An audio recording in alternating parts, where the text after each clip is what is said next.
It's Romania Black, and we are on episode 18 of Revolutionary Girl Utena.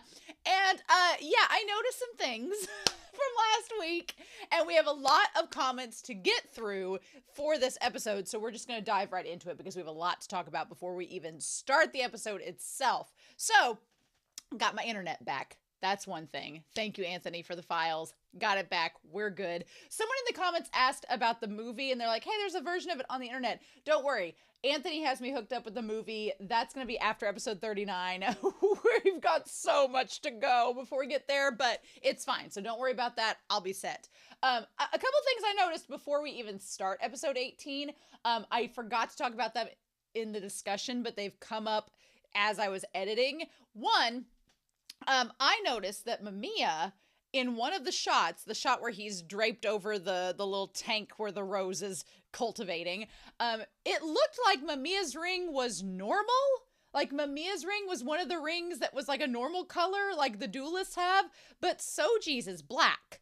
And I was like, oh, so that would make sense if the prince is, the same, ethnicity, species, who knows, as Akio, as Anthe, and the prince and Mamiya are all from the same place. It would make sense if they're the ones handing out rings, and so they have the normal ones. That one all makes sense. I'm like, okay, cool. That tracks. I just noticed it, and I was like, now I'm gonna have to like hyper pay attention to see if that actually ends up being a thing.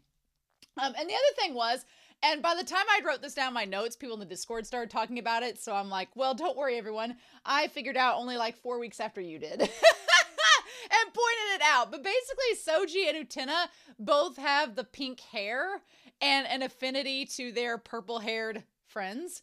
So they're basically, Soji and Mamiya are kind of like a gender-bent version of Utena and Anthe. But we'll talk more about that because there are some key differences. They seem to have things, Soji and Mamiya seem to have things maybe a little bit more together in terms of they're not beating around the bush. They're like, yeah, we're totally into each other and we're totally celebrating it. And Utena's like, what? Me into Anthe? And I'm like, anyway. But I wanted to point that out because I should have talked about that last episode. And then as I was editing, I was like, I need to make notes. So speaking of comments, let's dive into the ones that I've got. HBanana7 points out that Anthe sounds like Antenna and that she's like a router for the power of Dios, which I think back in episode 13, I talked about that. But yeah, essentially, she is definitely a conduit for the power of Dios. It's just a matter of how does that work with the Rose Bride? We don't know yet.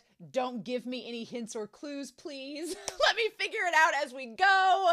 And to that effect, there were two other parts of their comment that I was like, this feels like it's skirting the line of spoiling. The moderators let it go, so I'm gonna accept it, but I was like, this is really skirting the line. One part was that they said Toga alone in his room with his monologue sounded like he was replaying his plans again and again to see where he went wrong.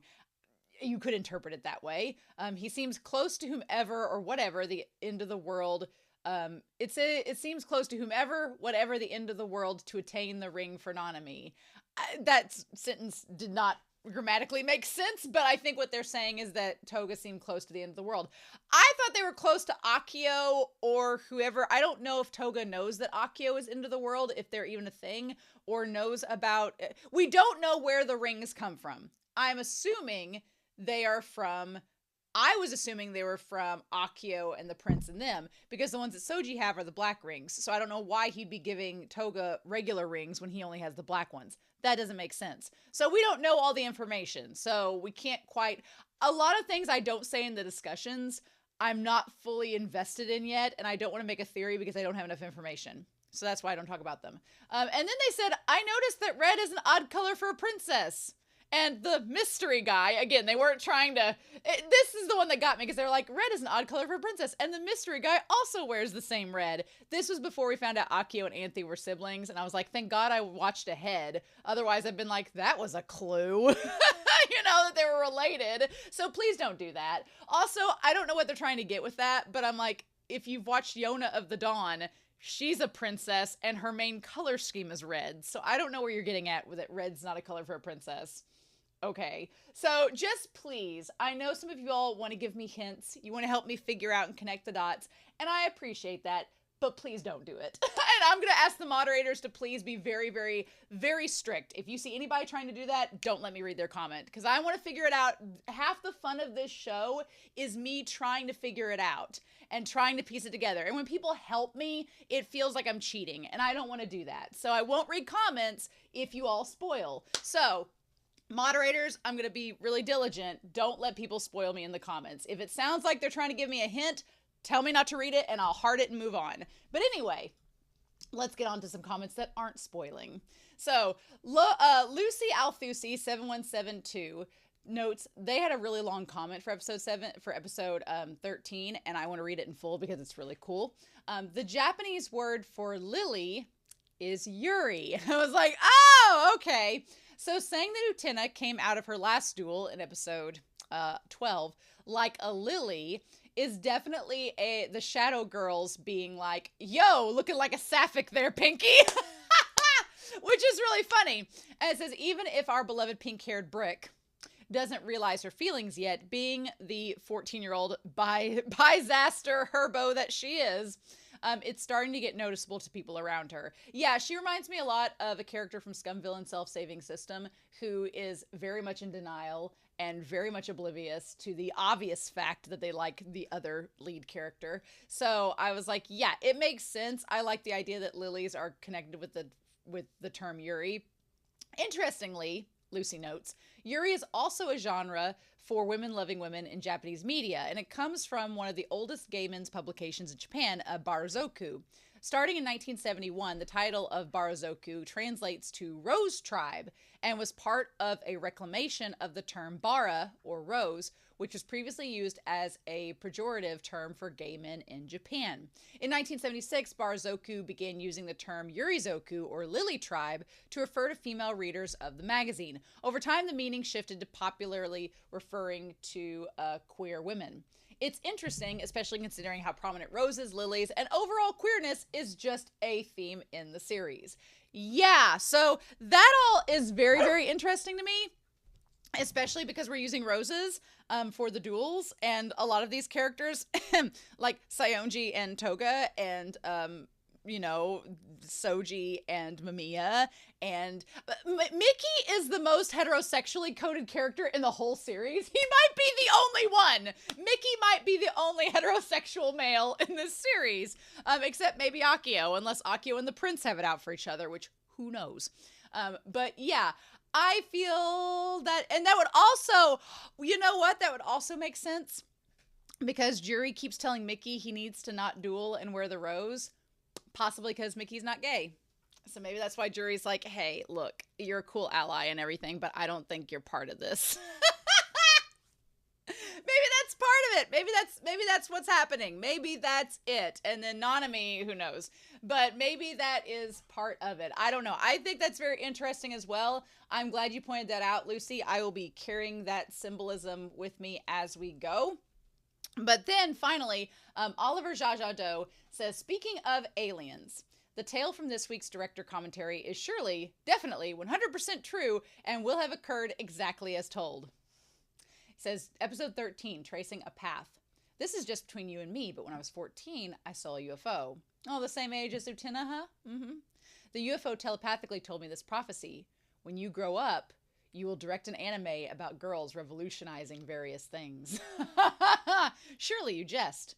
You must not tell anyone about me. If you ever do, what will happen to me? People will call you a sketchy guy. Ah, yeah. So who knows? Who knows? Maybe aliens are involved. We don't know. Could be wrong. We're just going to hold out on that theory to see where we get with it, but who knows? Anyway, I think that it's super fascinating to get all of this meaning and symbolism tied into it. I didn't look at the preview, so I don't know what's about to happen.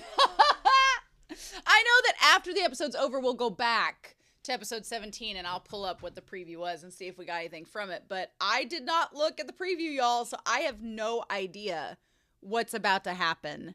Now, last episode, we had Juri being involved in this, and that was a really good episode. We've had Mickey being involved with the Black Roses. Nanami is literally the last one left, but we literally had a Nanami episode for episode 16, so I'm like, I don't know if they're going to give us that just yet, or if we're going to get finally some information about Akio or the prince, or who knows, maybe it'll be a Soji themed episode. I don't know what's going to happen, but what I do know is that we've wasted 10 minutes and we need to get started. So I hope you all enjoy this episode. I'm super, super excited, but we're not going to waste any more time. As I sip my drink, we're going to get started with Revolutionary Girl Utena, episode 18, and we're going to do that here in 3, 2, 1, and let's go.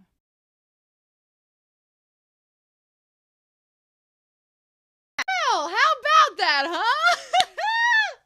I love when things kind of come together, and so back when we were like, oh, well, we've had Miyaki, we've had Juri, so Nanami is left, and it'll probably be Tsubaki that's the one that's targeted, and I was like, I figured it would happen at some point, but I honestly thought that this episode was going to take, like, a hiatus and just be about, like, maybe Akio, maybe the prince, maybe Soji Mamiya, but here's the thing. Now that we've had all three, our primary colors experience the black roses and all that, now that we've had that occur, there are no student council members left except Toga getting contacted and Saionji from beyond the school grounds, if that's even possible. So what now? What does episode 19 lead to? But we don't know. So that we're like, I didn't watch the preview and now we're in no man's land. So it's like all of my predictions that I was pretty sure were going to happen have happened. So now it's like, I don't know where it's going to go to from here. So, anyway. So I wanted to pull up the preview from last week and look over it. It says next episode, and this is back in episode 17. It says adult time, adult talk, adult shops, the adult world. I don't think they mean that by adult shops, but then it says, what is the matter, Utena-sama? They say when you're adult, you want to go back to being a kid. But when you're a kid, you can't wait to be an adult. Does me thinking that mean I'm still a kid? Why, Utena-sama, I'm already an adult. Oh. What do you mean by adult? Oh. So is Anthe older than she looks? Is she older than she looks by chance?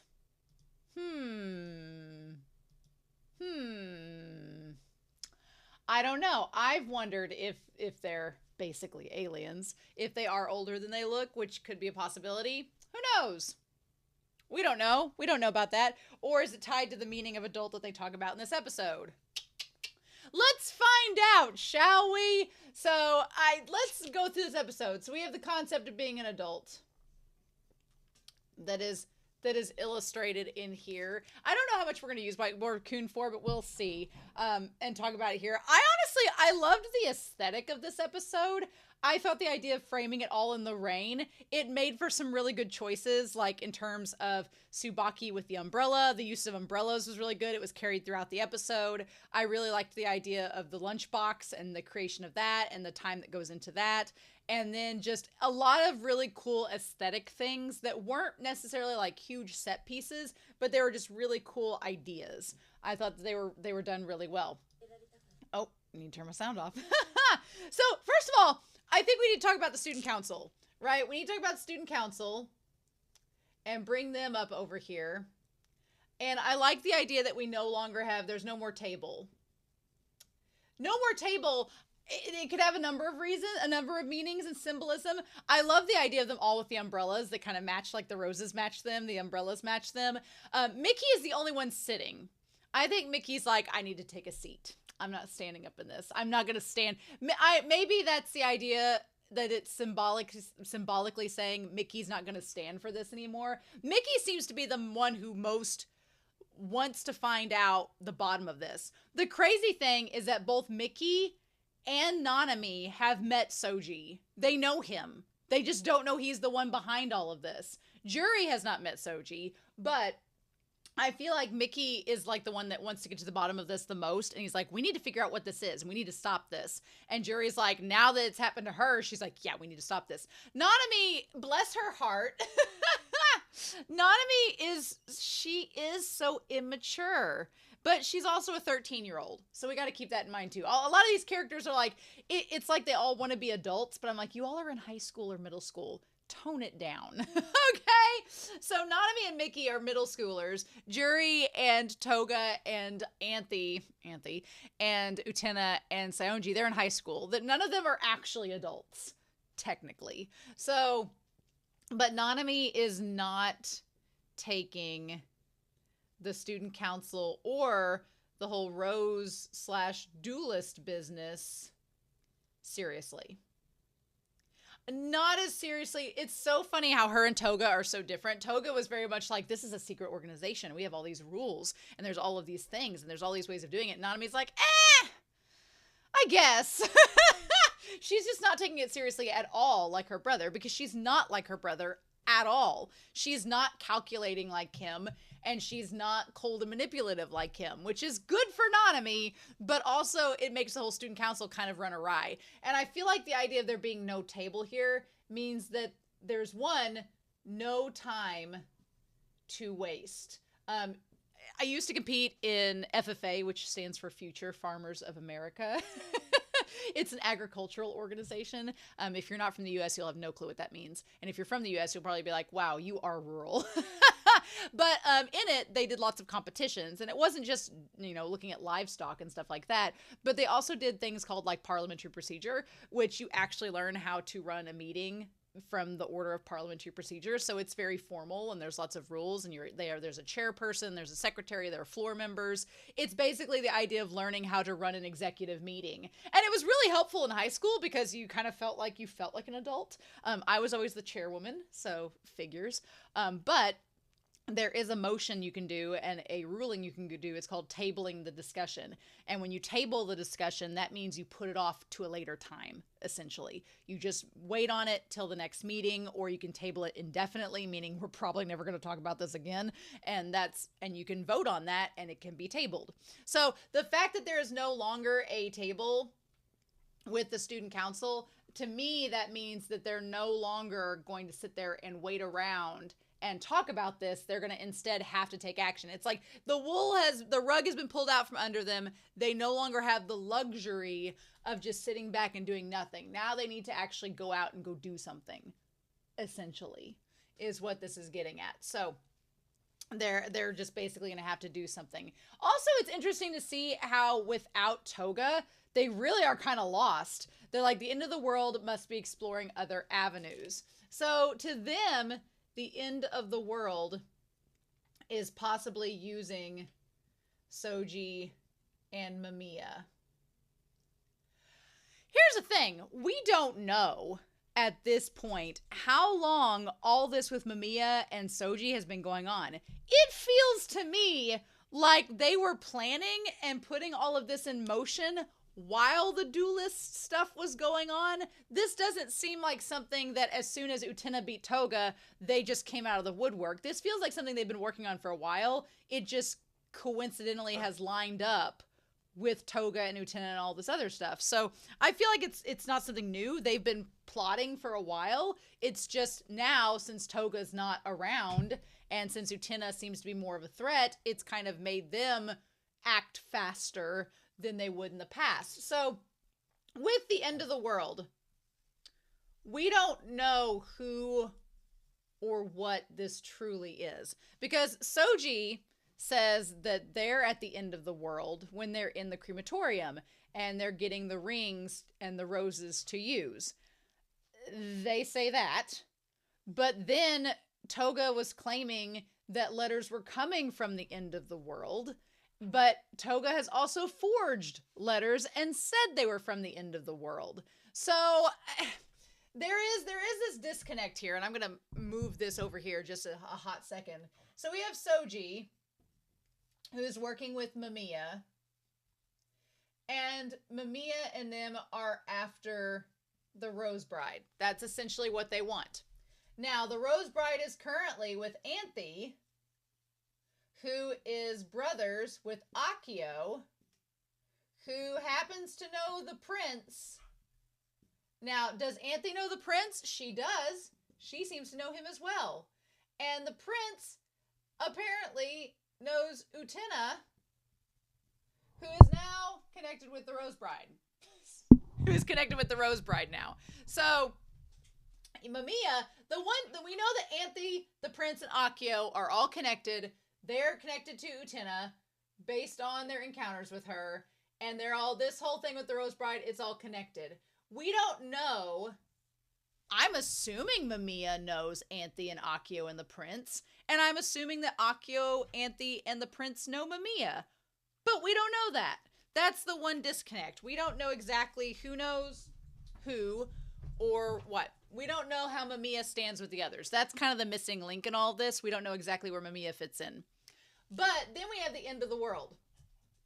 Now, the end of the world, seemingly, knows about the Rose Bride and also is possibly tied to the rings and the duels and is possibly tied to Soji and the others.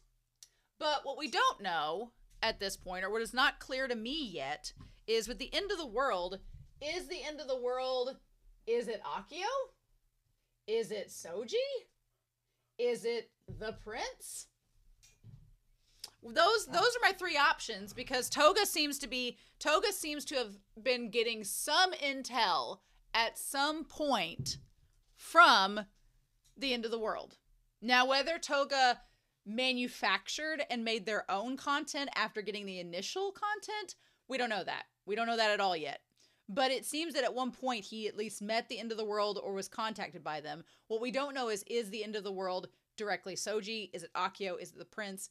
Is it something else? We don't have that established concretely yet. Soji seems to have connection to the end of the world, or believes that he does, but then so did Toga. So are they both just misinformed? We don't know. If we get an episode where we find out how much Mamiya is known and knows about the other three purple-haired characters of this series that have dark complexions, then we'll find some things out. But until then, we're going to be left in the dark a little bit by this and not know exactly what is what. But all of that is to say that without Toga, they're kind of in the dark more than usual. And Nanami's like, what are you talking about? Well, we, the student council, make the rules of the academy. And Mickey and Juri are like, oh, girl. They're like, we make these rules, but we've been basing this off the end of the world. And Nanami's like, all we need to do is stop these newcomers dead in their tracks. And Mickey's like, well, that's not simple. And Juri's like, no, it's not. And then Nanami's like, what? Why are you two so gloomy? And they're like, because we had swords grabbed from our chests that were tied to our souls. That's why. They're like, it wasn't a fun experience. And what's kind of interesting about this is I wonder, now that they've had that experience, if it's going to make them want to maybe protect Anthe, or if they will consider Anthe being the Rose Bride a little bit more sacred, because they're every time they see her sword pulled from her chest by Utena, they'll be like, huh, how about that? Right? And obviously that to them would be like, well, Anthe likes Utena. Although with the Rose Bride, it's almost like it's a forced thing where whoever is betrothed to you gets to do that regardless of whether you like them or not. Whereas with these Black Rose swords, they were directly tied to people that they cared about. And now Nanami has experienced that as well, although Nanami's kind of tsundere, so she'll probably deny the whole thing, if we're being honest. We'll see how that goes down. I do love a lot of the ways in which this episode uses blush. Blush is used a lot in this episode, and I'm not talking about cosmetics. Like the moment that Juri recalls the sword coming from her chest, she like turns her face and her cheeks are all red. Tsubaki blushes a lot in this episode. Nanami at the end blushes when she realizes she might have an actual crush on him. Like it's used a lot in this episode. And then she's like, well, what was it like? Did it hurt? And then Tsubaki shows up. And I do like how Juri and Mickey are like, hey, nobody's supposed to be up here. This is our secret student council club where only Anthe's the only non-student council member that can come up here. What you doing? And Nanami's like, it's fine. He can come. And they're like, he could be in danger. What happens this episode? He gets put into danger. Although I feel like he was going to get found out sooner or later. But of course, Tsubaki's doing all the stuff for Nanami. And they're like, you know, anybody who's not involved is off limits. And she's like, well, I happen to be the student council president, don't I now? And Juri's like, look, you may be exercising this power like your brother did, but you need to be cautious. And I like that he just walks past. What's interesting is, like, even Mickey, who's a middle schooler who is technically very short by comparison, he dwarfs poor Tsubaki. So I honestly thought that Tsubaki was going to become like, because in Sailor Moon, which a lot of these bad guy episodes have been kind of based off Sailor Moon tropes. And I honestly thought that Tsubaki, because I think in one Sailor Moon episode there was a kid and he actually gets kind of transformed into an adult. And it's like, oh, okay.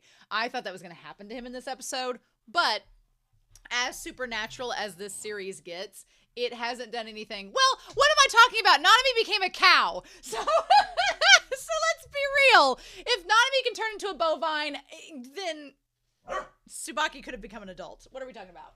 Anyway, so my dog's toys in the floor. Anyway, so she's like, it has nothing to do with you. It's grown-up talk. And honestly, that moment where she looks down at him with the umbrella and says it's grown-up talk is the most toga that Nanami has ever looked in this series. It feels very toga. It feels like something Toga would do, being like, well, you're just a kid, you wouldn't understand. Because he's done that before to her. He's been like, well, this is for high school kids. You're still in middle school. You don't get to get involved. It very much felt like a Toga moment where she was drawing inspiration from her brother. And you could look back on that and say, well, that's just a sign that Toga cared about Nanami in the moment. You could say that if you wanted to. But I feel bad for Tsubaki in this because he's literally, I'm like, Nanami, this kid's bringing you all your shit and is helping you. Give him a little bit of credit, right? So meanwhile, Choo Choo is out playing with snails because of course he is. And then Utena and Anthe are inside the little greenhouse. And she's like, I bet the roses wish it was nice and sunny outside. As she's looking through this book. Meanwhile, Anthe's like, oh, sure. She's like, roses are sensitive to seasonal changes. Which, you know, good on your horticulture there, Anthe. And then Utena sees, like, Tsubaki running right after Nanami. And Utena's like, man, Tsubaki-kun sure is dedicated. I wouldn't last 3 days living like that. And I'm like, you know what's funny about that is that she barely lasted 3 days when Anthe wasn't there. So, guess you might want to rethink that maybe. And Anthe says he endures it because he loves her. And Utena's like, is that how it is? I hope he gets something out of it. And immediately that's when the childhood friend says, there's no way you're getting anything out of this. So Utena's interesting here because Utena talks about, I'm going to put her over here. You have Utena and Anthe. And Utena doesn't understand. She's like, if you're going to dote on someone, basically in her mind, love is an equivalent exchange. If we're going to quote Full Metal Alchemist, love is an equivalent exchange. You do something for each other. Love is like a mutual benefactual experience, right? Where she's like, I love you, you love me, we both get something out of it. And Utena does not claim to be a connoisseur of the one-sided unrequited love, which is something that may, you know, come up later in the series. Who knows? But meanwhile, Anthe kind of justifies it by saying that if you love someone, then you do these nice things even without compensation. And that kind of goes two ways if you think about it. One, if you think back to the beginning of the series where Anthe was super nice to Utena and was doing all these things for her because she was the Rose Bride, but also maybe because Anthe likes doing things for people because she likes them and she doesn't expect anything in return because that's just her personality. Which, as the Rose Bride, you could argue, well, she doesn't have a choice. But Anthe in real life, if she's saying that, she's like, no, I just like doing things that for people that I like. I don't expect anything in return. And she's just selfless like that. Well, okay. But second, it also kind of explains how she tolerates Akio asking things of her because she's like, well, maybe she likes Akio, even though he's an asshole. We don't know if he's an asshole. That's just my perception of him. is that he's a secret asshole, but I don't know if that's true or not. But when he asks things of her, she gives them back because she's just being nice. Like that's part of it. And we as the audience, Utena doesn't seem like she would ever be okay with doing something like that, but Utena's also been proven wrong before, so we'll have to see where that goes. I do like the idea of this girl. She has like I had a similar hairstyle when I was like her age, where she has a little bob and everything. And she's just like, I like the idea. In my head, by the end of this episode, I had the concept where she's the childhood friend that is going to like keep Nanami on the right track with him. Like I could imagine years from now when they're adults, like she's still Tsubaki's best friend. And she's like, is Nanami being good to you? I'm going to go kick her ass if she's not. And he's like, no. And then she goes to Nanami and she like smacks her and they get into a fight about it. Who knows? But she definitely gives vibes of like, hey, you know, it's not cool for Nanami to use you and you not get anything in return. I love that we're by the lockers. I love that we have the Shadow Girl's window. Mari is her name, right? Not to be confused with Mari from Neon Genesis, which that was from the rebuilds. So there's a very good chance they did that after this character. Who knows? And she's like, you arrange things, you run her errands, you carry her things. You're acting like a secretary, not her friend. Do you think a girl's going to give you attention just because you've been nice to her? She does bring up a good point. Because yeah, it's not enough to just do nice things for people. You could easily get taken advantage of. It's not enough to just do nice things. There has to be a spark between you and there has to be like a mutual like connection there. Otherwise, what happens is you do all these nice things for people and you get this expectation like Utena's talking about that you're going to get something in return. And that honestly can get really toxic really quick if you're not careful. Because I know that I've read lots of people talk about like with parasocial relationships. I've had that experience where I've had people comment being like, well, I've supported you, so you need to do this. And I'm like, oh, no. That's not how this works. I was like, uh-oh, no. I remember having a comment one time where somebody was like, well, I've supported you all this time, so I need you to validate this. And I was like, I told my moderators, I was like, I don't know this person. And it's cool if they support me, but that does not mean I owe them anything like what they were asking. And I was like, nope. So it can get toxic really quick if you're not careful. And just because you do something nice for someone does not mean necessarily that they have to give you something back. And I don't think that's what Utena was meaning. I think Utena was talking, but who knows? I love Utena as a character, but she sometimes speaks a little, some of what she says is spoken out of immaturity and she doesn't know yet. And we saw that in Act 1. So her saying that he needs to get something out of it might be her speaking from her immaturity. I don't know. I'm just throwing things at the wall with that. And he's like, as if that would be enough. And he's like, I'm just happy to be with Nanami and do things for her. And I do like this girl saying, you need to get yourself a better crush. Now, what I liked about this episode was it actually showing two people of the opposite sex that are platonic friends. I did really like that because normally I cannot tell you how many times in a series, as soon as there are two people that are of the opposite gender, they can't be friends. There has to be some kind of sexual attraction. And that is not always the case. I grew up with lots of friends that were men and I was not sexually attracted to them, but we were just friends. And it's like, that's totally normal. That's fine. It doesn't mean that you're attracted to the opposite gender. It just means you can be platonic friends with people of the opposite genders. It's totally fine. I like the idea of her being his friend and being like, hey, you get yourself a better crush, right? And she just cares about him. So she's a year older than him. And she's like, older is older. And that's a very, kid thing to say. And so he makes the comment, because he's a kid, saying, well, your body doesn't look mature. And then she slaps him and runs off.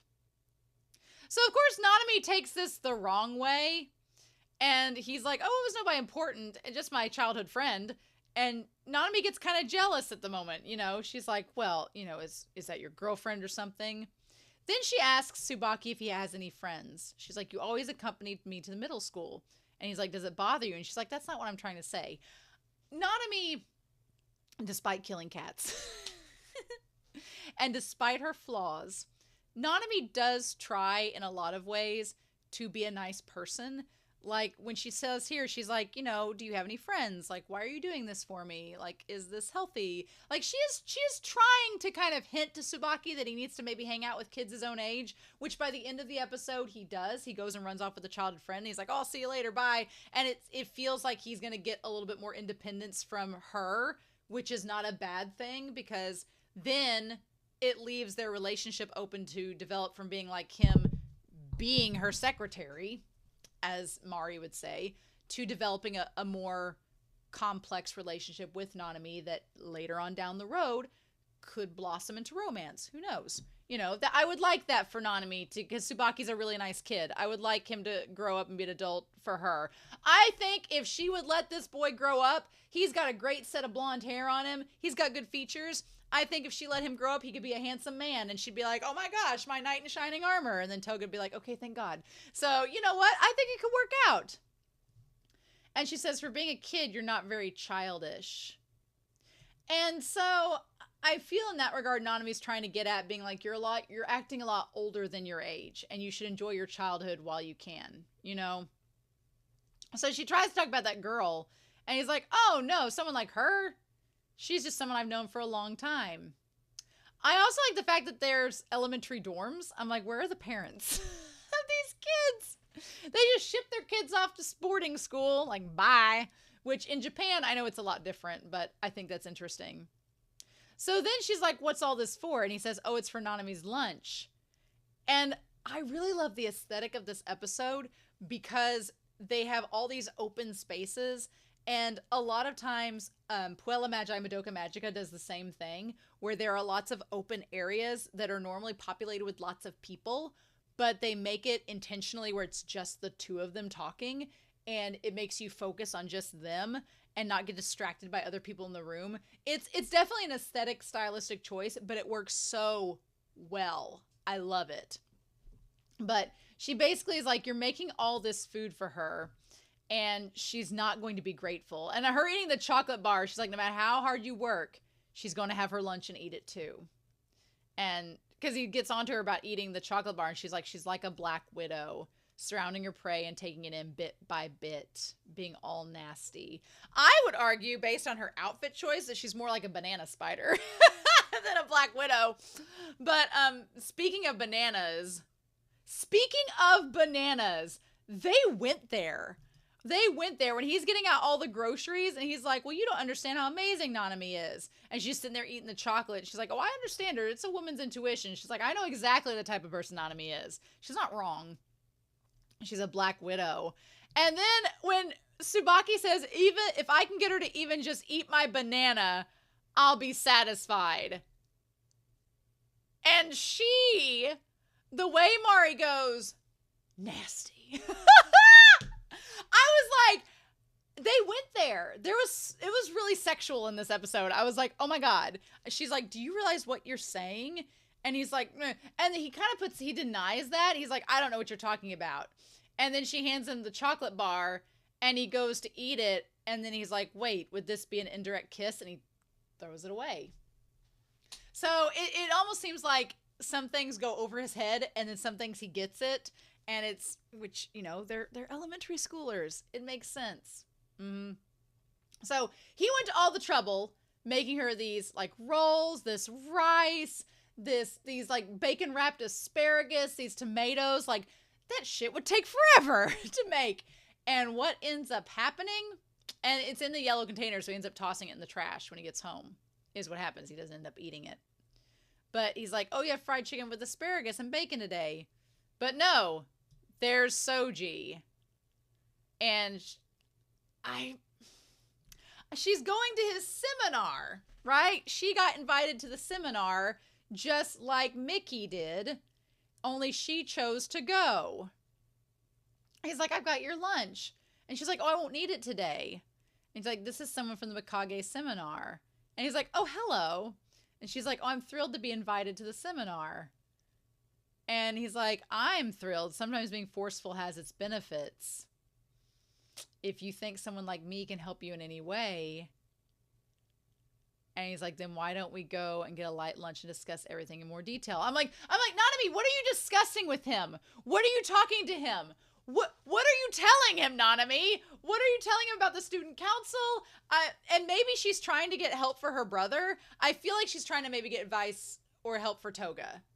Which, if that's the case, if she went to Soji to get advice for Toga and how to reach her brother from his seminar, maybe Toga will be the focus of the next episode. I've been waiting for Toga to come back for like the last month watching.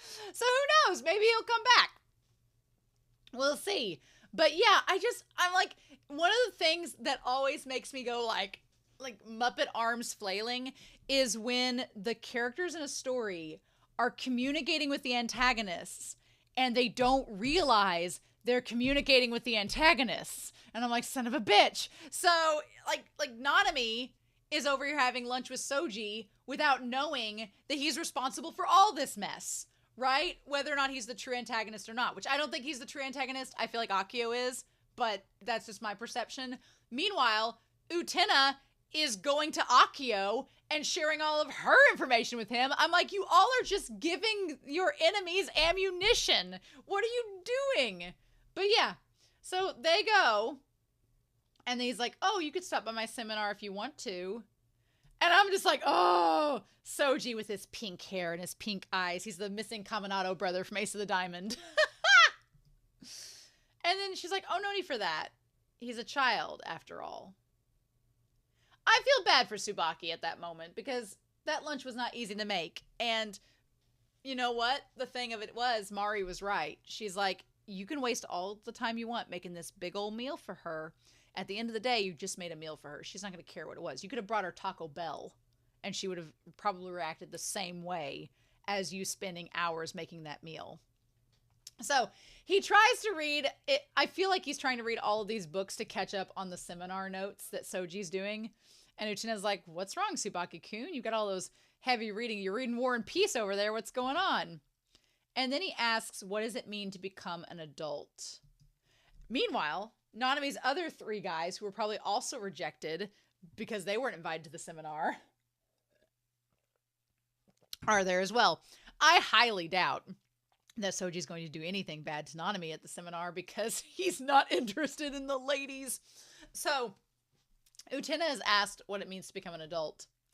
And she says, what does that mean? She's like, well, it can mean a bunch of different things, right? And I like this. She looks to Anthe like, help me. And she's like, you need many colorful experiences to become an adult. I love that we have the 3 guys doing the primary colors in the background where they're like red, blue, and yellow. I love that. That's great. So I will say this. I don't know about colorful experiences, but your experiences are tied to adulthood, I believe. I always think of Jujutsu Kaisen, where you have Nanami, who's, funny enough, also named the same name as Nanami in this episode, but he describes becoming an adult not by age, not by particular experiences, but by life-shattering incidents like having to pay a toll at a bridge or having someone buy the last sandwich on sale, like little tiny negative experiences that define your adulthood. I'm like, yes, of course. You should go watch Jujutsu Kaisen if you haven't.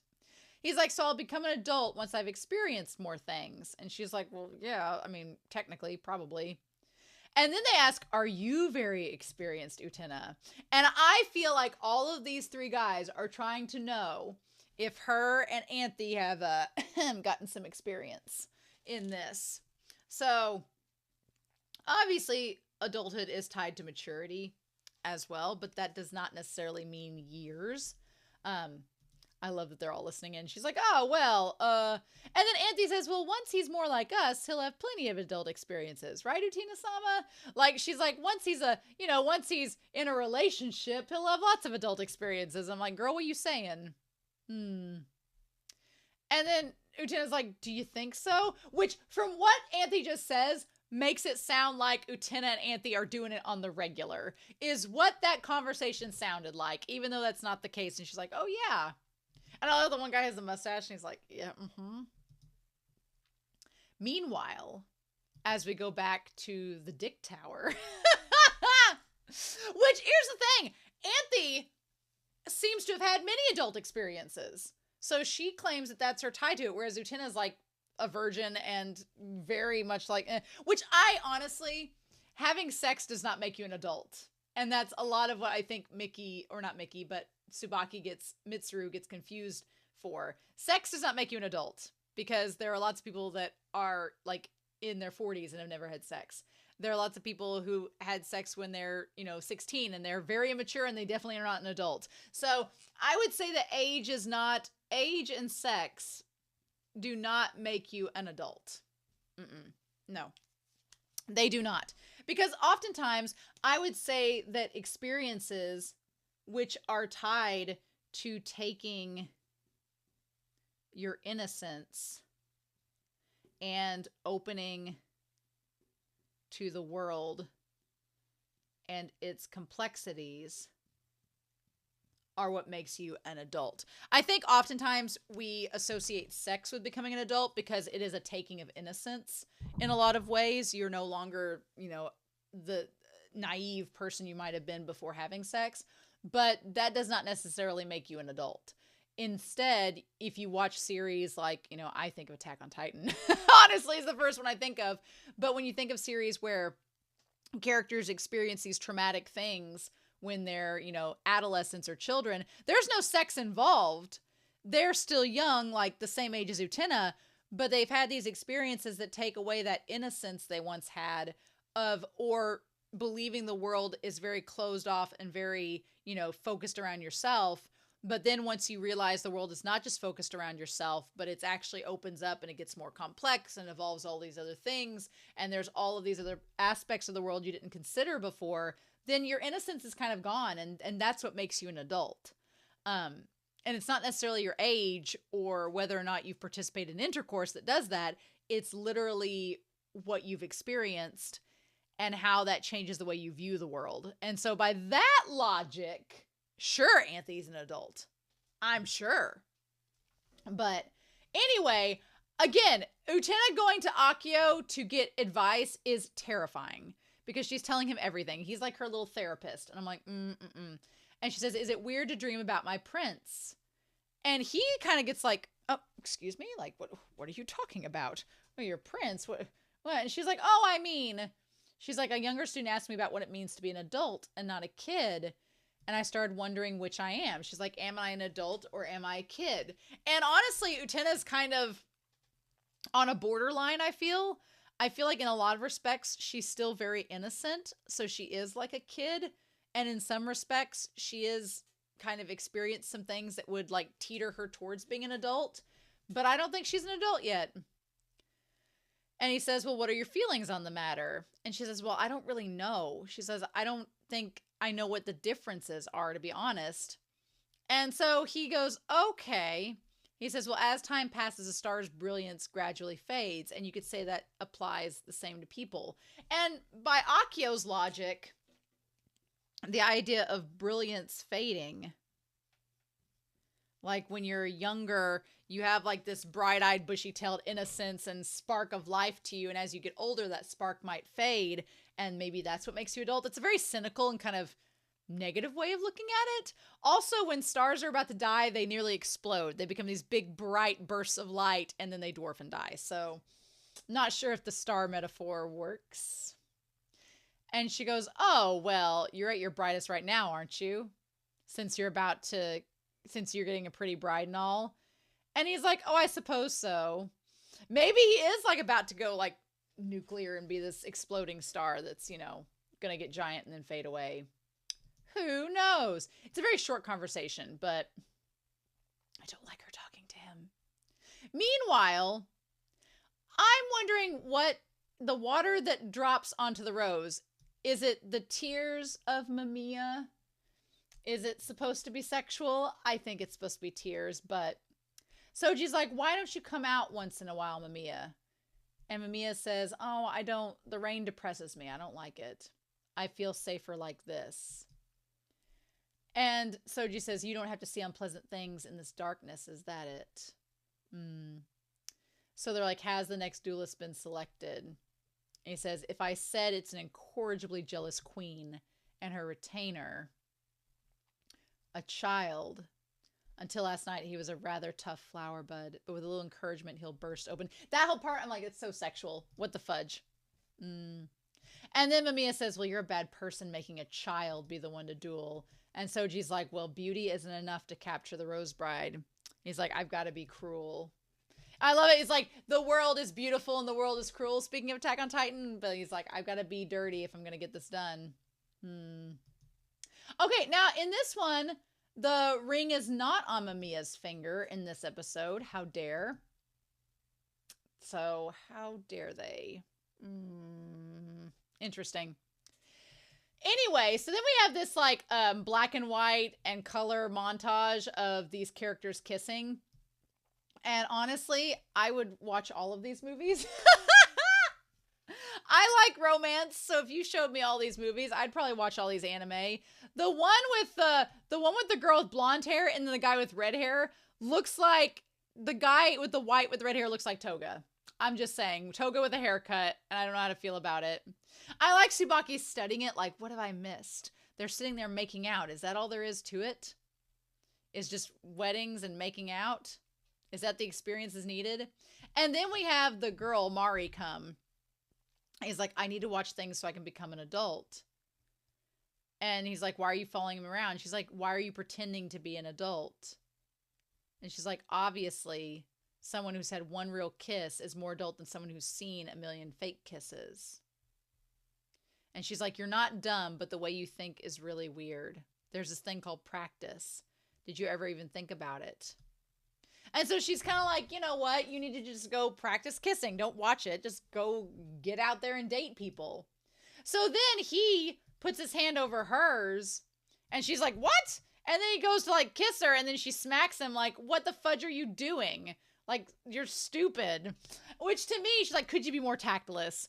To me, I feel like she's saying like, I'm not the one you're supposed to be dating, dummy. We're friends. Quit. Get out of here. Which is really cute though. And she's like, I knew you were just a kid. So then Nanami's like, what were you doing in the screening room? Meanwhile, he's thrown away the lunch. Like he didn't even make it. I like that he has a soccer ball by his bunk bed. Like we're going to get a Blue Lock spinoff. And then he has this little calendar and everything. But he feels jealous that Soji left with Nanami. And everyone's more experienced than him. And it all feels like they're condescending towards him. And he goes to eat the chocolate bar, but even that reminds him of Mari, and so he's like, no, screw it. So then Nanami shows up, asking why he was in the screening room, and she's like, I saw you with Mari. And she's like, I knew it. What were you doing with just someone? You like that girl, don't you? And he doesn't really, but he's mad at her at this moment, and I'm like, Nanami, you being mad at him and jealous of him being with another girl... Do you not see, girl? Do you not see it? But then he's like, well, so what if I was? And she's like, oh. And he's like, I'm short. I don't like bitter food or difficult seminar talk. And Mari's been making a fool of me, saying a kid like me wouldn't understand. Why couldn't I have been born the same year as you? And I want to have colorful experiences to become an adult as soon as I can. And him just crying is really sad. But Nanami actually does something really sweet here where she's like, you know what? She's like, you're a dummy. She's like, it's okay. She's like, you're more than good enough just the way you are. Like, she genuinely tries to be nice. And in this moment, Nanami is a good person. And she's like, hey, you don't have to grow up. Also, you're only 3 years younger than me. We'll be fine. But when you're a kid, you don't think that, right? And it's true. When you're a kid, you want to grow up really quickly. And then once you grow up, you're like, damn, wish we could have not did that. But that's when he goes to pluck the rose at that moment. So we have the reception booth. Everybody sends him on that way. And so he's elementary school 4th year, class A, Suabaki Mitsuru. And as they go down, he's like, this is about Nanami. He's like, I admired her and just being with her makes me happy. But he says it's just that somehow it's not enough just being near her. Even Mari, she's starting to butt in because she's my childhood friend. They're making fun of me. And he's like, I want to be an adult and wreck the world. So here we are. What can we do? And then, of course, we go back to the theater, which is crazy. And then seeing, like, he does look older there in that moment. It's crazy to me that she gets both swords coming out of her. If Mitsuru had been a more skilled sword fighter, I think he would have beat Utena in this. I really do. Because he has two swords. He has the short sword and he has the long sword, which has a much more kind of Middle Eastern-like look to it, with the tilted handle and everything and the tilted blade. And he says, with this, I'll become an adult. I don't know if the tilted blade and the fact that there's a little blade and a long blade is supposed to be sexual in nature, but it's looking like that now, actually. Damn it. Show, why are you doing this? So then we have the rose with the rain droplets on it, which that's the best animated rose we've had in the entire show so far. I love we can see Wakaba. Good for her. Glad she's showing up here. And then I love the way they're getting creative with how the invites to the duels happen. She opens up her umbrella and she's like, son of a bitch. Also, if it wasn't going to rain, why'd you open up the umbrella, girl? And so then we have the Shadow Girls talking about the first time. And you can kind of see as it goes, the doctors there. And they're like, my first time, it's a proof of adulthood. And they're like, isn't it obvious? I donated blood. And they're like, you gotta be 16 to do that. I thought that was funny because it's basically the Shadow Girl saying like, oh, you think this is what makes you an adult, but in actuality, no, it's not. So it's something else. Love it. So then we go up to fight him. Mickey has the green jacket on this round, which looks very much like, you know, the stem of the rose and all that. I like the figurines holding up the chocolate bar, right? What I got out of it was the figurine, when one of them breaks open, you see the smaller figurine within. So even though the figurine might be adult and get the chocolate, get the sweets, and have the adult experiences, at the end of the day, when you break them open, there's still that kid underneath. There's still that kid inside. So it's just, you know, even we as adults, we still were children at one time. So that doesn't go away, right? I love the green on Tsubaki. Like I said, when he grows up, he would definitely be worthy of Nanami. I don't know if Nanami's worthy of him, but we'll see. So yeah, and Utena's like, what the fudge? I think if he had been older and a better swordsman, he would have won this. Utena just got lucky that he was a kid. And luckily this time, the prince did not waste time coming down to help Utena. Also, he attacked her before she even had her sword drawn. He's like the first person to do that. And I was like, oh shit, this might be a problem, girl. So I want to go back real quick and see her facing him and go back to the lyrics. So what does it say here? I'm going to go back to this just a wee bit.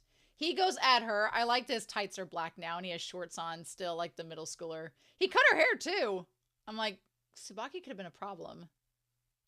So, okay, we start from here. Philosophical existence. From the realm of Grand Guignol's populist stage tricks. What? I want to look up what is Grand Guignol. Oh, okay. A theatrical genre that combines horror and comedy in a shocking way. It originated in Paris in 1897, the Theater of the Great Puppet. The plays were known for their graphic content, which drew from newspaper crime reports. Okay. Grand Guignol might also refer to a gruesome, gory drama event. Okay. Interesting. Okay, so it's drawing elements from horror? I guess that kind of relates. I can see that working in here. Because it is kind of like body horror and things like that, like forcing yourself. Exhaling and sighing and gasping and wheezing and snorting, which is the process of falling in love. You could determine that as horror, I suppose. Huh. And this is gathering breath, storing breath. Magnifying glass, like looking really close, sighing and exhaling and gasping and wheezing, and snorting and sighing and exhaling and gasping, and wheezing and snorting and sighing and exhaling. Okay, sure. And then there's just all this laughter. No, not one speck of energy used. Not one speck of energy wasted. Youth. Energy is wasted on the youth. There we go. I love the idea. And he's like, I will become an adult. And she's like, she's like, what? She's like, why? And a perfected man, a breathing machine. I guess the whole idea of it snorting and gasping and trying to breathe is it's imperfect and it's in development. And so then when they're like a perfected man, a breathing machine, you actually get your breath and you get it regulated. And he says it's not enough to just experience things. Only once a child defeats an experienced adult will they become one themselves. And she's like, who told you that? And it's Soji, right? And she's like, that's not the right advice. A perfected man, a mannequin of flesh and bone. Love it. Okay. Perfected man, peeling back the layers. Okay. So anyway, a perfected man, a whole greater than the sum. I mean, I really love the idea of Tsubaki and his look and how he fights her here. But then the sword like breaks open the little dummy holding the chocolate bar and strikes the kid beneath, being like, yep, nope. And there we go. Revolutions of heavenly bodies. Synthesis of existence. I do love when she like jumps up from behind and cuts the rose from above him. And then it says the birth of a new species. Or the ruin of humanity. So it's this idea of us making a monster. When we make the monster, whether it's the duelist or whether we're revolutionizing the world, are we bringing about something new and wonderful, or are we bringing about the ruin of what existed before? Oh, that age-old question. Who knows? But yeah, either way, tick tock and my heart to thump, thump, thump. The hammer strikes the hour. Peck, peck, peck, peck. It's like time's marching on regardless. As the time-telling cuckoo, I open the door. Oh, crazy. And then the sword, I love it's cutting across the shadow where he's going to lay. Nice. Nice. And she's like, well, that was a weird experience. Anyway, then the party falls, and Soji's like, we don't even get to see his reaction. He's like, mother trucker. I really did like this ending, though. It kind of resembles Juri's ending, where Juri, you know, is getting a chance to restart the relationship with the other woman, Shiori. And here, Tsubaki is like, Mitsuru is like, you know what? I'm still liking you, Nanami. I'm still by your side, but I'm also going to enjoy being a kid and hang out with my friends, too. Hope that's okay. And Nanami's like, of course, Nanami is the type. She's the type where if you fawn over her, she's like, you're just so needy. No, stage 5 clinger. But if he's like, well, see you, bye. And she's like, well, wait a minute. Like just, Nanami. Best, worst girl. And there we have it. Well, okay. I'm very curious what's going to happen next. I'm very, very, very curious. But I'm also not going to watch the preview. So there's that. Anyway, I hope you all are excited for episode 19. I don't know what's coming because we've now hit all the points. We've hit all the points that I thought we were going to hit with the student council. Obviously, if we talk about Toga, that would be the logical thing to do next week, but I don't know. Maybe they'll go hit up Saionji and get Saionji to grab a sword out of Toga. Who knows? But that would be my dream. And I don't know if they're going to do it. Because you know Soji and Mamiya would be like, so you two. But we'll just have to wait and see. So anyway, I hope you all have a wonderful week. Please stay safe. Take care. I'm curious to hear your thoughts down below. Please no spoilers, hints, or clues. But I'm excited to find out what happens next. And I'll see y'all here again soon with more reactions to Revolutionary Girl Utena. Bye!